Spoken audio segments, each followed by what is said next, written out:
Welcome back, everybody, to Post Wrestling. It is John Pollock here. It's our UFC 260 preview, joined by not one, but two former colleagues.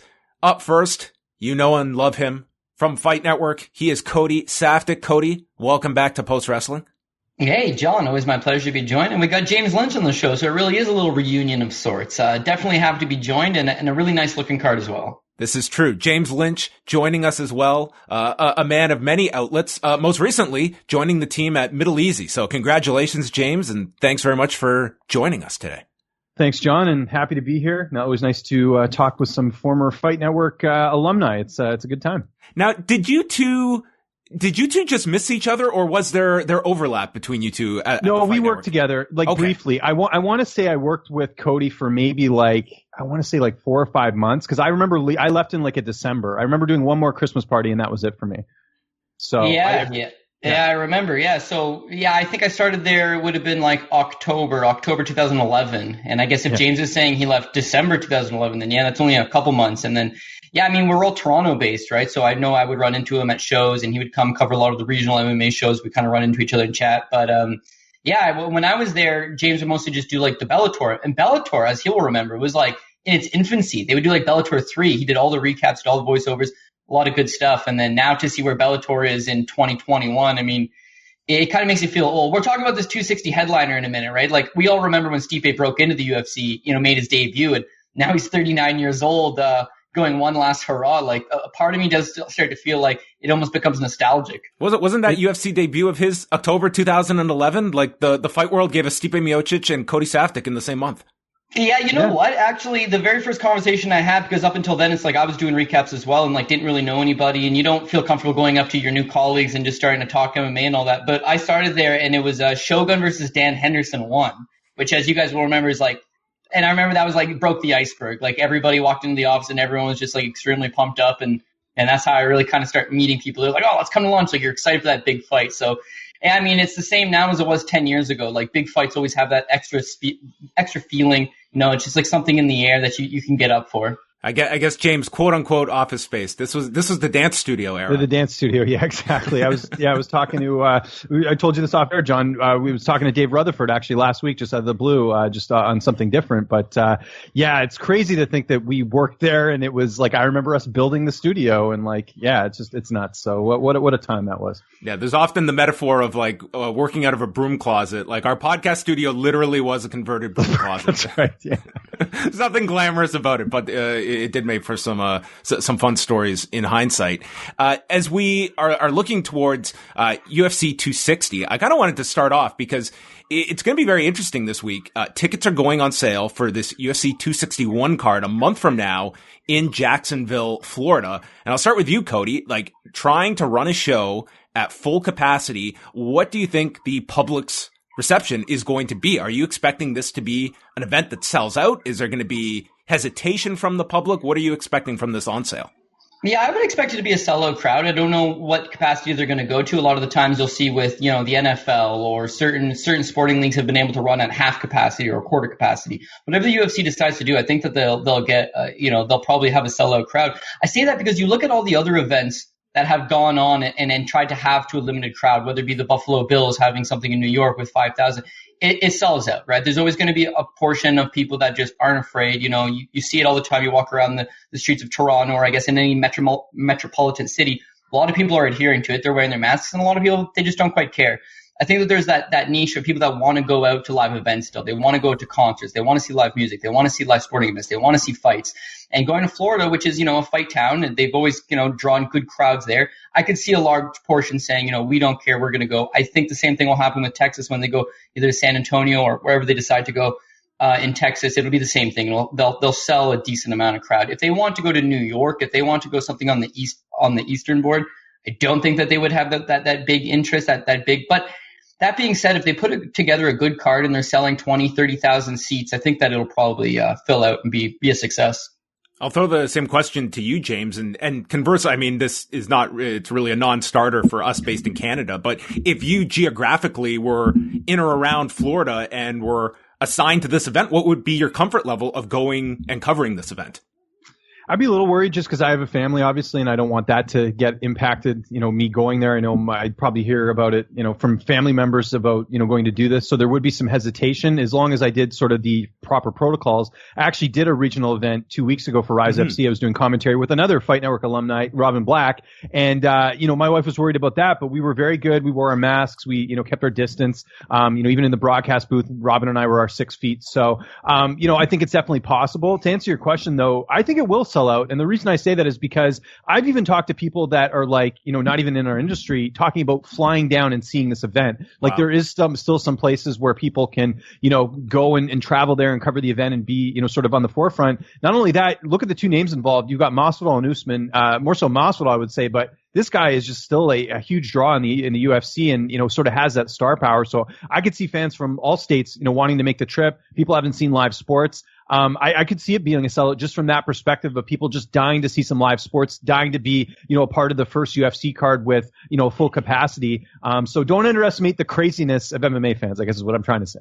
No, I'm not doing that. I lean towards you guys. Like I think this is going to be an event that is going to do very well from the live gate perspective. I'm definitely concerned about it. And I think we don't even have to look further than, just look at this card on Saturday that has been decimated by COVID. And it's hardly an anomaly. Like you go to these Wikipedia pages for these UFC events, like it is just littered with people that have been affected by all of this. You hope for the best, next month. But, looking at this card, coming up on Saturday, it's all focused now on the main event. We lost the featherweight championship fight between Alexander Volkanovski and Brian Ortega, and really leaves Alexander Volkanovski in this really precarious position because does this guy go back home during this part? Does he just stay idle in America until this fight is rescheduled? And how far away is that? It just seems, Cody, like Alexander Volkanovski is in the very definition of limbo.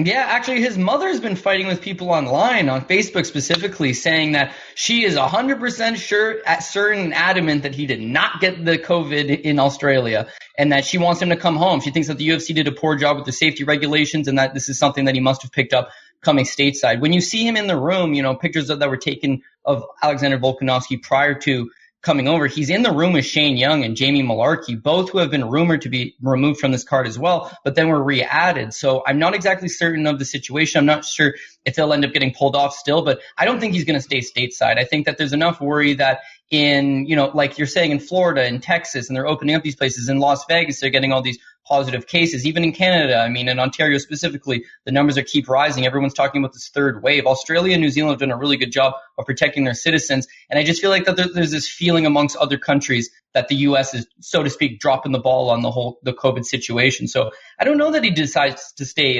stateside. I think that he would take the first flight, go back home, quarantine for his 14 days, and then jump back into camp. I imagine the UFC would want to rebook this fight in the not so distant future. But as we've all seen with the Khamzat Chimaev situation, it's not exactly that easy. You can have a guy test positive multiple times. You can also have a guy have these lingering effects and just can't train at the optimal level. So there's a lot of moving parts going around. And you look at 260 and it looked like the best looking card of the year. Losing the Volkanovski-Ortega fight certainly puts a large blemish on it, but you're seeing the Jessica Penne fight fall off. You're seeing, William Knight had to pull out of his fight as well. Like, it's a lot of fighters that are testing positive. It's a lot of fighters that are having their cornermen test positive.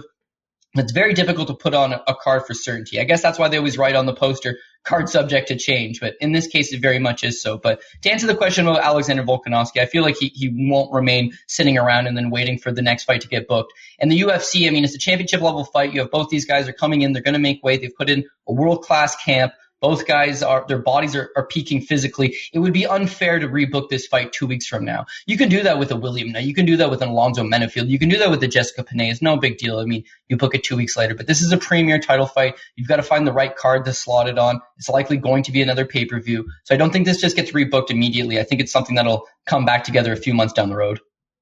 I don't know how crazy Alexander Volkanovski's mother will be if he ends up getting rebooked for a full capacity venue in Houston, Texas next month, James.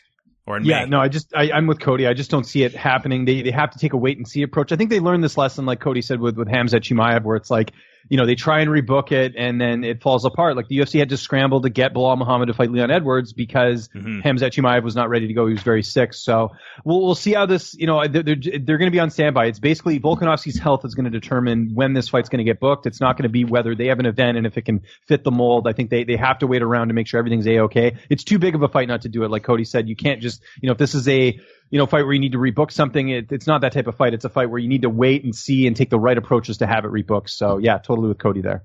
I'm just curious if Volkanovski is in a similar boat that Dan Hooker was, that just to get back home, like it was much more than a 2-week period. He had to go through like 6 weeks after that fight with Michael Chandler just to get back home. And that's where if he's looking at that predicament, it's like, do you just stay here during this time and wait to get booked? Like you're looking at a significant amount of time if that is the case, given how serious that quarantines are in Australia and New Zealand. Yeah, I would say it's difficult for him though, right? Because his primary training partners are all in Australia and New Zealand, right? So he's going to go back to that part of the world. His dietitian's there, his strength and conditioning coach is there. He puts his full camp in there. He was originally going to Tiger Muay Thai for a little bit of time, but when the pandemic happened, he anchored himself at home. So even if he was to stay stateside, think about the logistics and having to bring all these people now over with him. It's more than just having your cornermen with you. They've got to remain in stateside. They've got to stay with you. But your training partners, like this is a continuous camp now. You're not just sitting around waiting for the fight to happen. You're jumping back into camp for the week or two before it happens. You got to get your body physically peaking again. So I would say he moves. The other thing that's interesting, my uncle actually just got back from Chile like 2 days ago. And there's like the protocol is way different. Like it changes day to day. It used to be you had to come back, you had to spend 3 days in a hotel in Toronto, and then you had to quarantine an additional 14 days. But he got a negative test before he got on the plane. He got here, he spent 2 days in a quarantine hotel, and then got his second negative test and free to roam the streets. So that's a 2-day process, and he'd been in Chile for like 4 months. Wow. So I think Australia and New Zealand have taken a different approach. They like keeping their citizens, properly contained and properly, go through the proper channels. But again, this might be a lot different than what we're thinking it is. It might be as easy as him taking a flight, taking a negative test, maybe staying in a hotel for a few days and then being able to get back at it. But if they had told him, similar to a Dan Hooker, this is going to take you 5 weeks, 6 weeks, then at that point, you've got to start weighing out the pros and the cons and thinking of a different strategy. But again, when you're making 12-12, the UFC just tells you what's happening when it's happening, and you accept that is what it is. When you're a world champion, you're making good money, you're selling pay-per-views, you're getting a cut of the headline spot, you're getting all these incentives. They're going to work with you a little bit more. That's what I would expect them to do here with Volkanovski. Well, let's shift on over to the heavyweight championship rematch between Stipe Miocic and Francis Ngannou. They last fought in January of 2018. And I guess, James, like the first fight, it was very much the question of how would Francis last if this fight went any discernible length of time. And we saw as Francis wore on throughout that fight, it was a very one-sided performance, I thought, in the first fight. Have these last 4 fights for Ngannou answered any more of those questions for you? Are you going into the second fight with any clearer of a picture than you were the first time they fought? No, but saying that, I think Francis is going to win, and I'll sort of explain my logic here, is that I think with Francis, while, we knew the issues in the first fight, the cardio, the, lack of preparation. They talked about this, leading up to the fight where Francis, for whatever reason, decides to go to France, during his training camp, and that traveling, I'm sure played a role in it as well. And that's not discrediting Stipe Miocic as well, because he took a hell of a punch in that fight and still came forward and ended up winning the fight. But there are some, differences between this fight and the last fight. The first, first off, obviously, is that he's at Extreme Couture. He's getting to work with Eric Nixick, who's a world-class coach. We've seen the work that he's done with, Dan Ige and a lot, and just even with Francis himself, you look at the shape he's in, he looks a lot different than he was in the first fight. Also, he's getting to work with a lot of really good training partners over there. And, Roy Nelson, Vinny Magalesh, he has a lot of bodies at Extreme Couture that he didn't have back in France at the MMA Factory with Fernand Lopez. So I think that's a plus as well. The other thing is Stipe Miocic, he's older, right? He's a couple years older. Father time, doesn't stop for anyone. So he's older. He has a loss in between there since they fought, which is the loss to Cormier, where he was finished in that fight.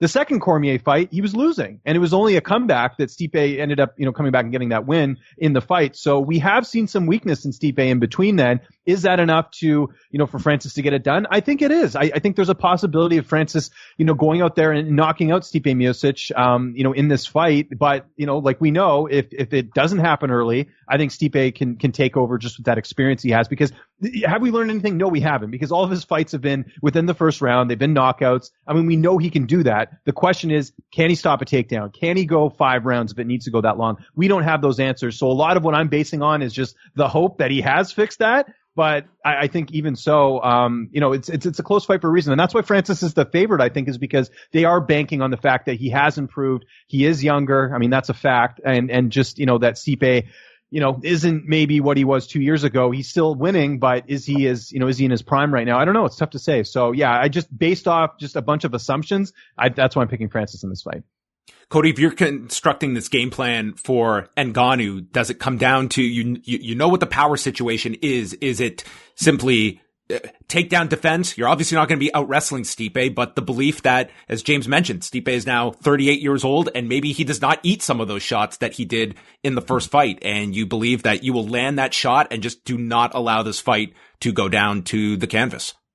Yeah, I mean, takedown defense is going to be key. Cardio is also going to be key. As long as he can, fight for a couple of rounds, every round starts standing. He's going to have those opportunities. He's just going to make sure that he doesn't gas out after 1 or 2 rounds and become a sitting target. But this is the noticeable thing for Stipe, or for Francis Ngannou. Prior to the first Stipe fight, he had largely knocked out all these opponents in the first round. Yeah, Curtis Blades made it to the end of the second. Luis Henrique made it to the second. But Boyan, Anthony Hamilton, Andre Arlovski, Alistair Overeem, all first-round knockouts. When he fought Stipe Miocic, it's all of a sudden, we didn't know that his takedown defense was lackluster. But it was the cardio. He got tired. And as he got tired, he got tentative. And as he got tentative, he just was not the same guy. Coming out of that Stipe Miocic fight, he takes on Derrick Lewis. Now, this one's notable because now he knows his cardio is not very good. All of his other fights, he had knocked out his opponents in the first round, early into the second round. He goes after them. He lets all of his energy fly. You don't notice he's getting tired because he knocks the opponent out. But when the Derrick Lewis fight, I think that mentally he was thinking back to Stipe and decides, you know what?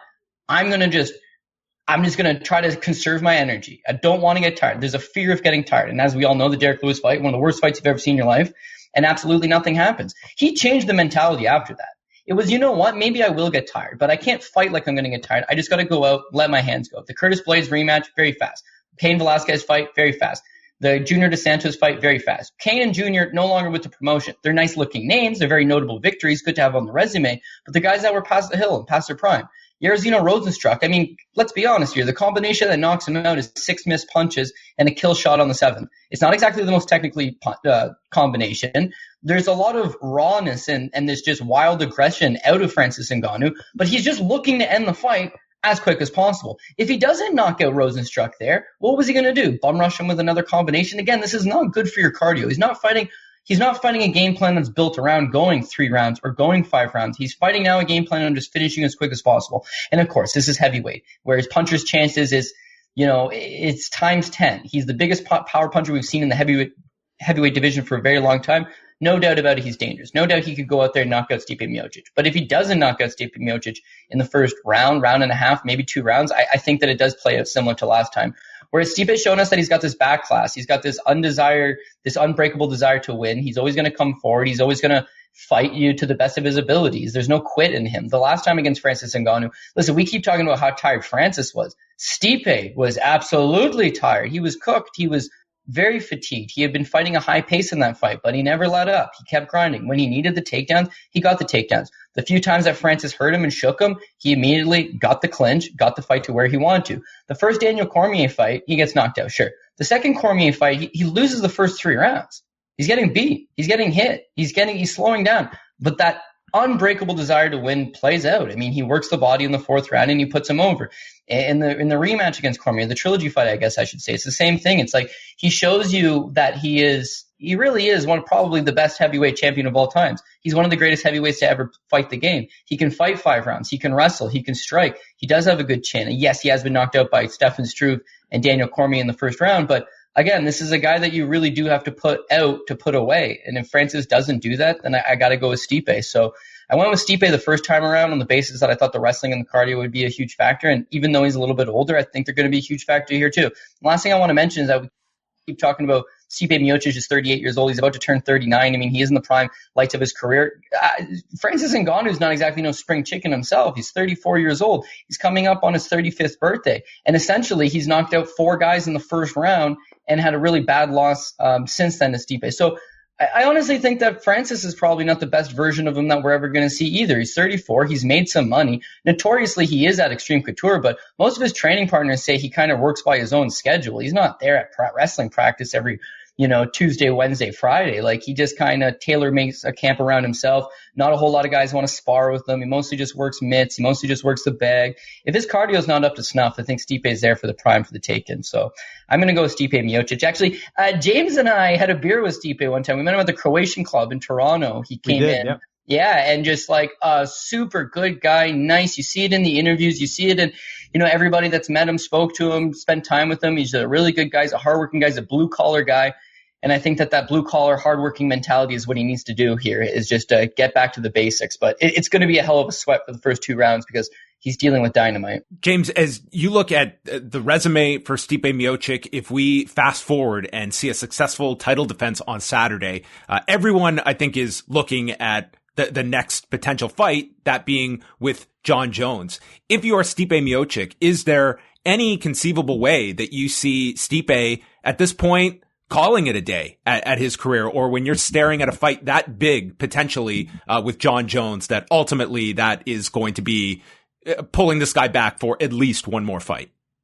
I think you consider it for sure. And I think sorry. So to answer your question, I think it's a bit of both. I think part of him is like, you know what? I got a family. Maybe it's time to ride off into the sunset. I got the firefighting thing. It's all good. Mm-hmm. Then there's the other side of it. It's John Jones. I mean, that's a fight anyone on the roster would want. It's a huge payday. It could set up his, kids for the next little bit in terms of the payday on the fight. And let's not forget either that this was a fight that was supposed to take place. Dana White revealed this. It was supposed to take place, after the Daniel Cormier fight, the second one. But then of course Jones got popped for steroids. It completely, squashed those plans. But the plan was that year, because the Cormier fight was in July, they wanted John and Stipe to fight in December, and that didn't end up happening because of the fact that John's got popped. So this is a fight that's been discussed for a couple of years. I think there could be some interest there as well, but we'll have to see how the fight goes on Saturday. Like if it's a brutal loss, or even like a quick win, like there could be a lot of different ways this fight can go. But I would say, if I had to give a percentage, I'd say there's probably a 60 to 70% chance that Stipe takes that fight against Jones, if he does win, of course.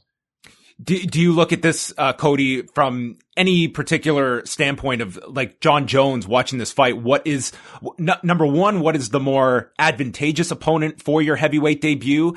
And promotionally, I mean, does Francis Ngannou have that extra kind of promotional muscle that, you put John Jones and Francis Ngannou, there's something more attractive to the public with a fight of that magnitude?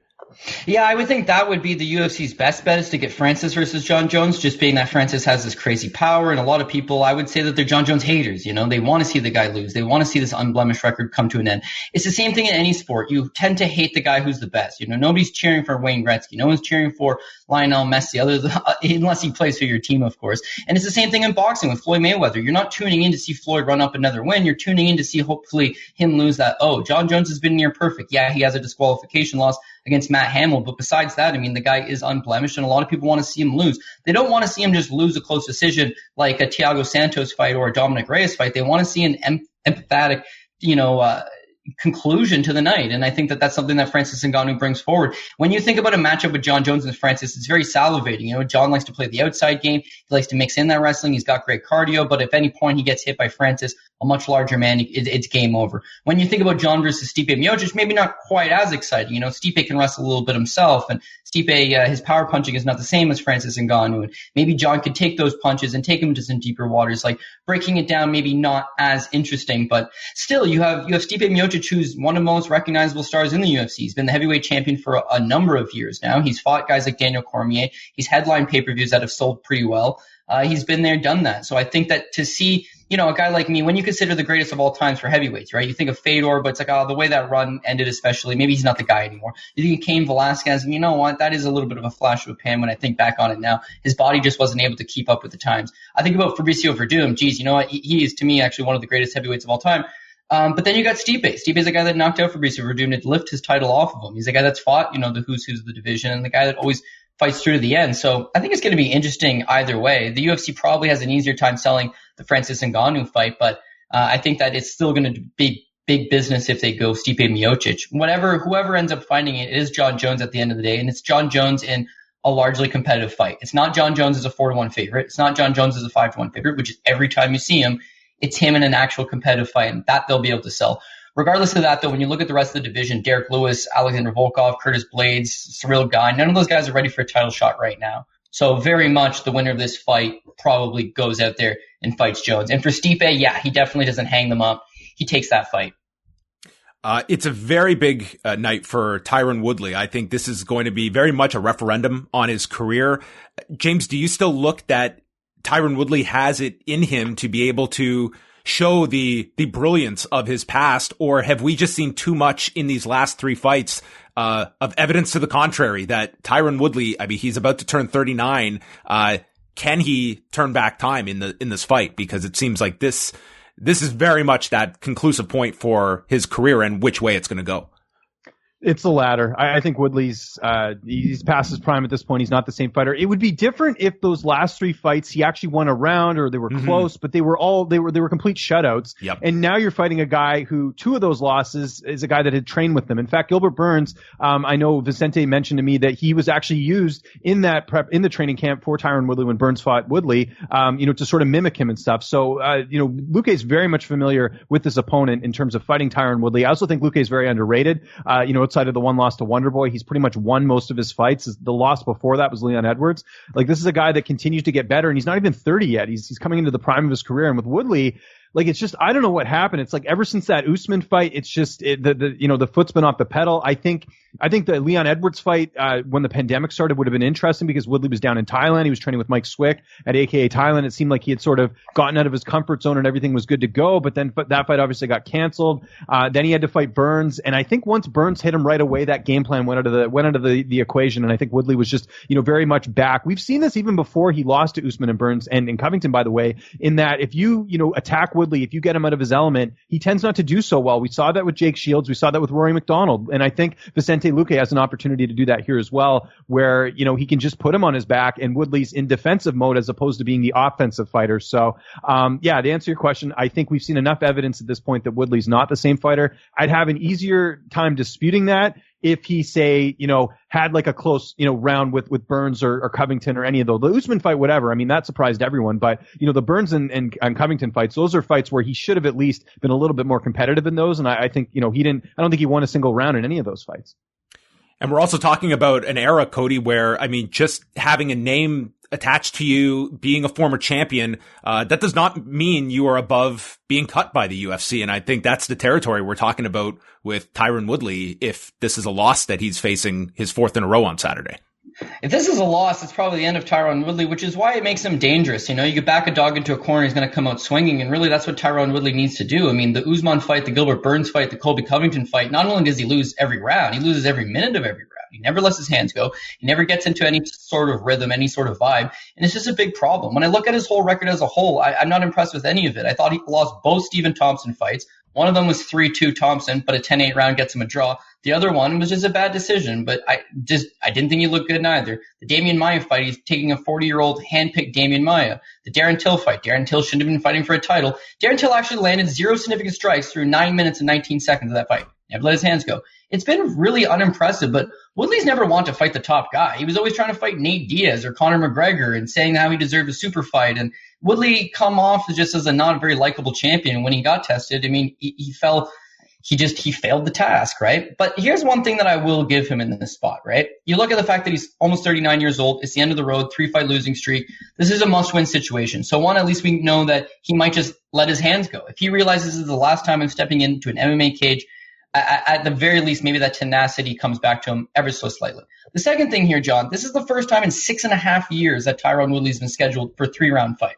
So Tyron Woodley's not a guy that he conserves himself too much. He never lets his hands go. Like I said, he's not using his wrestling anymore. Why does a guy that has that good of wrestling not opt to use it anymore? Because he's worried about gassing. Wrestling is very taxing on the body. If you're going to shoot, reshot, there's scrambles, it tires you out. So he doesn't want to wrestle anymore. He just wants to sit there and look for that one big counter punch. But this being a 3-round fight, at least theoretically, he could wrestle a little bit more. He could let his hands go a little bit more. And this is why this is an interesting fight for him, right? When you look at Vicente Luque is extremely hittable, to the tune that Brian Barberena hit him 169 significant times, dropped him, and almost defeated him in that fight. Mike Perry hits him 87 significant strikes, hurts him bad, loses a split decision in that fight. Stephen Thompson hit him 138 significant times. Nico Price hit him 129 significant times. And in his last time against Randy Brown, he looked a lot better, obviously. But he doesn't really tend to move his head a whole lot. He's extremely hittable. So being hittable is not going to be a good thing when you're taking on Tyron Woodley. Fighting Tyron Woodley in a 3-round fight where he might actually push a bit of a pace is also going to be a problem. Then I look at the wrestling, right? Tyron Woodley in a 3-rounder might actually wrestle. Well, Vicente Luque has given up takedowns to Randy Brown. He gave up takedowns to Nico Price. He gave up a takedown to Derek Krantz. His takedown defense is not nearly as good. And so that's the last little wrinkle here is that with Tyron Woodley, what's the game plan against Kamaru Usman? You going to wrestle this guy? No. He's going to just grind you into an oblivion. Gilbert Burns, you weren't going to wrestle him. Colby Covington, you weren't going to wrestle him. He literally lost to two of the absolute best guys in the world, the number 1, 2 guy in the world for sure, and then Gilbert Burns, a top 5 guy in the world. Okay, so like losing to them really isn't the end-all be-all. This is only a 3-round fight. He should be able to hit Luque, which surely caused a little bit of damage, and he might be able to mix in a takedown or two to try to secure a round. I mean, with Luque, almost losing to Mike Perry and Brian Barberena, he's got this thing where he fights to the level of his opponent. Now, I'm picking him based on volume, and I think that Tyron Woodley is shot. But considering Tyron Woodley's recent body of work, this would be like a spot that I think he does have a chance in. It just depends on the mentality and what version of him comes out here. If he comes out swinging like he's got nothing to lose, this is the end of the road, go for it. We've seen with Amin Zahabi a few weeks back, right? He's looked awful in the UFC. His back's up against the wall, but he goes out there as a free man. There's no pressure on him. He lets his hands go, and he scores a huge knockout win and extends his career. Woodley's just got to get that chip off his shoulder. He's just got to get that whatever's holding him back. And, the Colby Covington fight, it's super emotional. A lot of emotions go into that fight. The Burns fight, not so much. The Usman fight was very emotional. A lot of emotions go into that stuff. Their title fights, their headlining fights, their pressure fights. This Luque fight, if it fits him a little bit better mentally and he comes out here and does what he's capable of, I wouldn't say Tyron Woodley's absolutely got no shot here. It's just what we have seen over the last number of years is he's not the guy he used to be. And I never really thought he was all that special to begin with. So I would take Luque, but I don't know that I'm like utmost confidence on it. Man, Cody Saftic bringing statistics and venom here in this breakdown of Tyron Woodley. Last fight we'll touch on from the main card. Sean O'Malley is looking to bounce back from the loss to Marlon Vera last August, and he's got Thomas Almeida, who's at an interesting spot. He's lost his last 3 fights. James, how do you like this as a fight for Sean O'Malley to kind of reestablish himself? He's definitely not coming into this fight, I think, with the same fanfare as his previous fights. Nonetheless, I am very, very hesitant to overlook Thomas Almeida, even with, he's been very inactive in these last 3 fights that go back to 2017. But nonetheless, this guy was a rising bantamweight within this division. Yeah, I think this is a bit of a trap as well. I see O'Malley's almost like a 3-1 favorite in the fight. Look, O'Malley's got great stand-up. He could very well go in there and knock out Thomas Almeida the same way, Cody Garbrandt did or Rob Font. But I do worry a bit because I think a lot of people are putting too much stock into that last fight that Almeida had. It was against Jonathan Martinez. It was supposed to be Alejandro Perez. That opponent was switched up, I think, on Fight Week or very close to it. And, when that happens and you haven't fought in, more than a year, I do think it's just not great circumstances. He's had a full camp for this fight. He was training with Charles Oliveira. I know for a fact he didn't, from what I heard from his management, he wasn't doing a lot of media because he really wanted to focus on this fight and get back in the winning track. I agree. I think Almeida can win this fight. The problem is he does get hit a lot. And, even before, like when he was on his winning streak, I remember when he fought Brad Pickett or Yves Jabouin even, I remember him getting hit in those fights. So if O'Malley connects, he could certainly put out his lights. But I do think as well, O'Malley, I think the verdict's still out on him as well. I mean, the Chito Vera fight, say what you want, whether Vera hurt him or not. I mean, the injury did play a role in the loss as well. I still think Chito, could have definitely won that fight even if that didn't happen. But you look at the level of competition. I mean, there are guys that were tailor-made for him to beat, like Eddie Wineland, like Quinones, guys that have taken damage that, were sort of set up. And then you look even before that, Andre Sukumta and Terrion Ware, those are 2 fighters not in the UFC anymore. So I do feel like O'Malley was even going into the Vera fight a little bit overhyped. And I think in this situation, he's even a little overhyped as well. I don't know what type of Thomas Almeida we're going to get. That's why I can't pick him here, because if he's not like he was before, I don't think he wins this fight, but if he's even close to it, I think there's a chance. And so I do think this is one of those fights that people need to be a little bit careful with if they're betting it or they're picking it, because I don't think O'Malley's a slam dunk here, and I think this could be very competitive. But if I'm looking at the UFC, they could have given O'Malley a number of different opponents like that Eddie Wineland type of opponent as a bounce back fight, because he's good for business when he's winning. And the fact that they chose Almeida makes me think that they kind of want to get rid of Almeida. They think he's done. So I think they feel like he will win. I look at that optics as well, but I'm taking O'Malley in this fight. Cody, are you, betting wise, do you stay away from a fight like this, or do you see a clearer path to victory for one side over the other? Yeah, well, James is bang on. It's a bit of a trap line, right? 3-1. I'm not disagreeing that Sean O'Malley shouldn't be the favorite. I'm not disagreeing that Sean O'Malley won't have a good chance to win this, but 3-1, consider this, right? He's had 4 fights in the last 3 years in the UFC. 2 of them have ended with him in a leg injury. Everyone wants to talk about the Marlon Vera fight, but he did the exact same thing in the Andre Sukmantath fight. Sukmantath really just need to stand up. Had he just stood up in that 3rd round, O'Malley was compromised and he would have lost that fight. So you have a guy here that does have skinny legs, and when you look at the Marlon Vera fight, did Sean just roll his own ankle, or was it the low calf kick? Did the low calf kick cause his leg to seize up? You see the exact same thing, Michael Chandler versus Brent Primus in Bellator, right? Where it's like that low calf kick, it just kills the nerves, and all of a sudden you can't stabilize any weight on it. If that's happened to Sean O'Malley in 2 of his last 4 fights, looking at a 50% there, at any point you're betting this guy's at 3-1. He could be winning. He could be looking awesome. He could be heading to a victory, and something could happen and compromise his legs. So you're always going to get some buyer beware there out of him. But honestly, I think that Sean O'Malley is very quick. He's very crisp. When you see him on the outside, all of his punches are very linear. They're very quick, but they're very straight. When you look at Thomas Almeida, he's very much got that classic shoot-to-box style. Now listen, when we all used to hang out back in 2011, 2010, that shoot-to-box style was extremely effective. You had guys like Vanderlei Silva, Anderson Silva, the Shogun and Ninja, who my boy Evangelista Cyborg Santos. They're heavy on their foot. They don't cut a whole lot of angles. They come forward. It's plodding, and they're big on the leg kicks. But that style just doesn't work anymore. You're seeing a lot of these guys that the movement's there, the footwork's there. They move laterally, and they're able to intercept you. And Thomas Almeida throws a lot of hooks. So even though the reach is pretty comparable, Sean O'Malley's a lot faster, and I think he just beats him to the target. And therein lies the problem with Thomas Almeida. I mean, it's possible that taking the 3 years off between the Rob Font fight and returning against Jonathan Martinez was good for his chin. But let's not forget, he got dropped by Brad Pickett. He got knocked out, but dropped by Cody Garbrandt. He got dropped twice by Jimmy Rivera. He got dropped twice and knocked out by Rob Font. And then his last fight against Jonathan Martinez moved laterally. He did exactly what I'm talking about. He stayed to the outside, moved laterally. He allowed Thomas Almeida to follow him and chase him, and then he beat him to the punch. As a result, he outstrikes him. He picks up a decision victory. Sean O'Malley is fast. He is good on the outside, and obviously training with the MMA lab. I mean, these guys specialize in the low calf kick. So hopefully it's something that he's gone back to the drawing board and shored up. And with O'Malley, I think his confidence is his biggest weapon, and it's also his biggest enemy. I mean, going into the Marlon Vera fight, he was not respecting a guy who quite literally could fight anybody in this division competitively. Marlon Vera loses the first round against anybody, but he's a top 15 guy. He's extremely strong. He's extremely durable. But going out there and having the Ecuadorian flag colored in your hair and just talking all this smack and not taking him seriously, that's a recipe for disaster.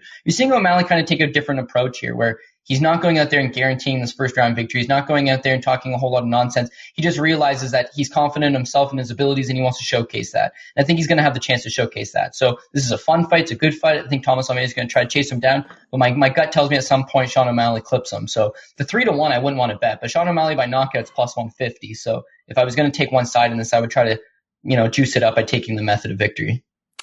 2 quick questions before we wrap this up, non-UFC 260 related. Earlier this week, it was reported by ESPN about Miesha Tate planning to come out of retirement for this fight with Marion Renault on July 17th. I know you did a video on this, James, but just quickly, if Miesha Tate, number 1, do you like this move for Miesha? And number 2, how far away is Miesha Tate from a championship fight if she comes in with an impressive victory? Like, I think if she was coming back and announcing she's fighting at 145 pounds, she might be automatically your number 1 contender.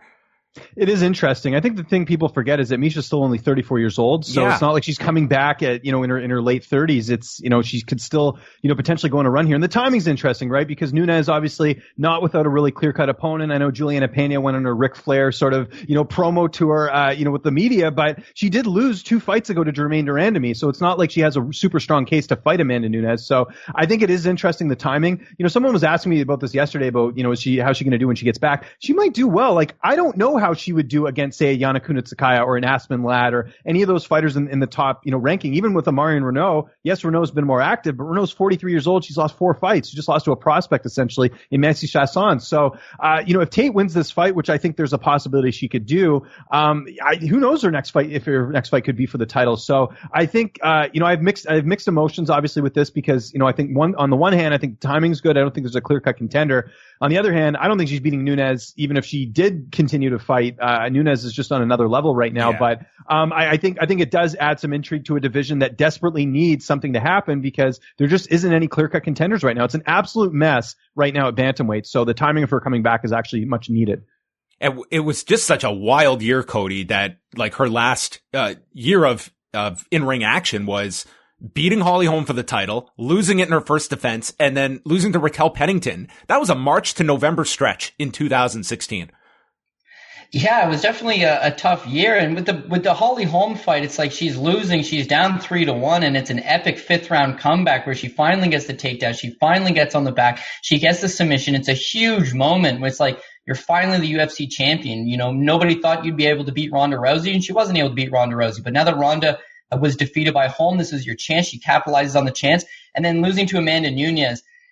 It was tough. It was tough then, but you would probably think back then, well, I'll just go to the drawing board and shore up a few things. She loses up her follow-up fight with Raquel Pennington, and now it's like the path to the title's not quite looking as good as it was. But think about this as a girl that wins the title, loses the title. But beyond that, I mean, her longtime boyfriend, Brian Caraway, he gets her into the sport. He's by her side every step of the way. He's her lead cornerman. He's basically acting like as a part manager for her. Like they're very close and entwined. And then her and Brian Caraway break up. She actually starts dating Johnny Nunez from Extreme Couture, has a baby.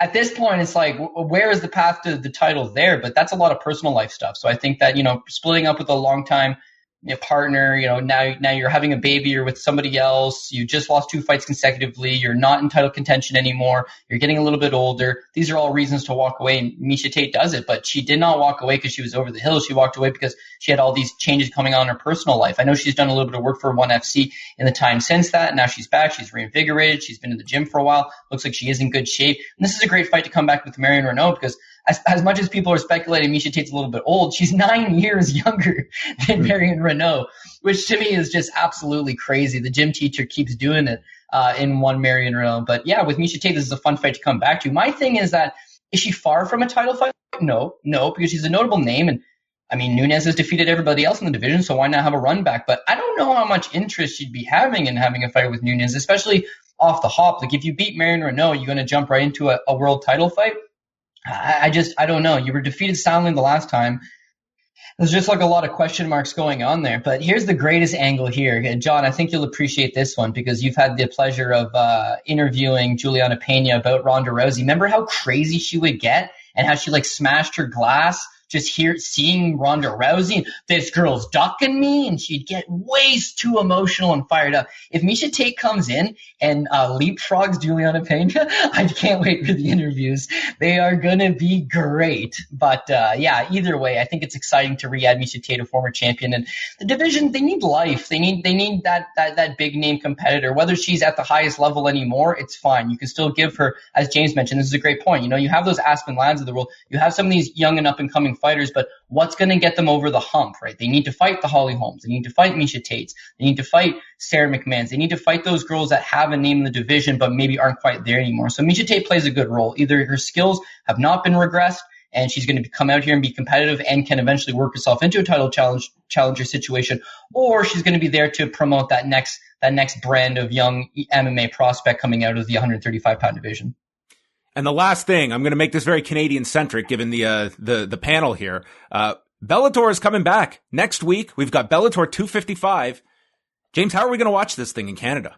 I've emailed them and I've got no response back. I'm going to have to, like, I almost want to message them and be like, do you want me to pirate this? Because I need to watch this for my job. Like, you guys got to get this together. It's insane to me that they have not made Canada more of a priority considering how big MMA here is in terms of the viewership. And just keeping us posted. I get asked that at least once a day about Bellator, being on in Canada, and I still have no idea how to watch it. I don't know where they'd host it. They can't host it on TSN because they have the UFC rights, conflict of interest, obviously. You know, even if they just put it on YouTube or something, that would be good. Like, I think that's probably the last case, the last ditch effort is YouTube. Like, you've got to have some window here. And Scott Coker said as much that, you know, they're working on whatever their plan is for Canada. But I mean, we're 8 days out here. It's got to go somewhere. It just seems that, I really question like what the Bellator fan base is in this country at this point. It's never been on stable footing in this country, but here we are. Like, this is a huge, you know, reinvention of Bellator, this launch of the Grand Prix, that you hopefully have like a solid strategy moving forward beyond just your partnership in the US. Is it going to be on Super Channel is my question. Remember they used to put the Strikeforce cards on there, right? So. Yeah, hells yeah, I remember that. I got posters that still have Super Channel like pasted on the bottom. So do I. I got that same one. It's up in my office. It's I just hope that's not what it is, because like I don't want it to be like, remember with Access TV, like we had it and then we didn't, right, for years, and it was like, how am I going to watch LFA? It's like, oh well, I got to like find a stream or something. So yeah, they got to get that together. Bellator is a great promotion, like when it comes to, media and, access and all that stuff. They're awesome, but do they ever drop the ball on the streaming side of things? Like not even just with this, but remember when they used to do the tape delayed stuff? It's like, that's something they've got to fix and get sorted out ASAP. On there's some big fights, like next weekend's main event with Pitbull and Emmanuel Sanchez. Like there is some great stuff that they have lined up for these next couple of shows. So hopefully, we don't have to be, getting virus updates on our computer to try and follow the Bellator product. But, we shall see what happens, over the next week with that. Guys, I kept you longer than I, initially asked you guys to join me. So thank you so much for, lending me your time. I want to get all your plugs out. Cody, where can people get more of Cody Saftic's opinions? Yeah, you can hit me up on Twitter at CJ Saftic, but I'm going to take this time to plug the Bellator undercard. Mads Burnell, Saul Rogers, Roger Huerta's back, Mandel Nelo, shout out to Canada. Magomed Magomedov, you remember him as the only guy to defeat Peter Yan clean. He's also 17-1 with a loss to Peter Yan. This is an absolutely loaded card top to bottom, and hopefully that something does get figured out. But yeah, if you have any questions, UFC, Bellator, PFL, ACA, whatever that they're offering lines on, you can hit me up at CJ Saftic. And John, always my pleasure. James, great chatting up again, and good luck to everyone moving forward. And James, the floor is yours. Congrats, as I mentioned, on the recent gig with Middle Easy, and one of the best interviewers out there. I appreciate that. Thank you guys for having me on. Always good to chat with you guys, and always appreciate when you reach out. I'm always game to do these. At Lynch on Sports, I keep it simple. Twitter, Instagram, YouTube, that's where you can find me. I put all my content on there, even the stuff I do for other outlets. It's in playlists. Very easy to go. And I'll also echo what Cody said. This is a stack card. I already talked to Emmanuel Sanchez, really pumped about that, but I'm going to be talking to Pitbull on Sunday. But I'll tell you a guy I'm really excited for in this card, Jason Jackson. This guy looks like he is a wrecking ball. I think eventually it's only a matter of time before he's going to be fighting Lima for the title. He's one of the standouts at Sanford MMA. So keep an eye. He's fighting Neiman Gracie, who I don't know if you guys saw. Gracie switching up camps. He's at King's MMA right now. So really excited for that matchup. Yeah, this is a very good card next Friday. And I will just mention, James, on the graphic side, is there anyone who is more of a mover and shaker behind the scenes of the MMA/pro wrestling podcast world than one Robert Pearson? Yes. Oh man, that guy's phenomenal. He's the one who made all my artwork. He's the best in the business. I don't think there's anyone that comes close. So I love those posters that Ariel does. He should be making that into merch. I don't know why he doesn't. That's his next step, I think. Well, guys, thank you so much for this great roundtable chat. I hope we can do this again in the future. You can catch all of our coverage of UFC 260 this Saturday night up on the website. Myself and Phil Chertok will be live on the Post Wrestling YouTube channel immediately after the card. And of course, follow Cody Saftic, James Lynch, all their great work. And that is it for us. This has been your UFC 260 preview show.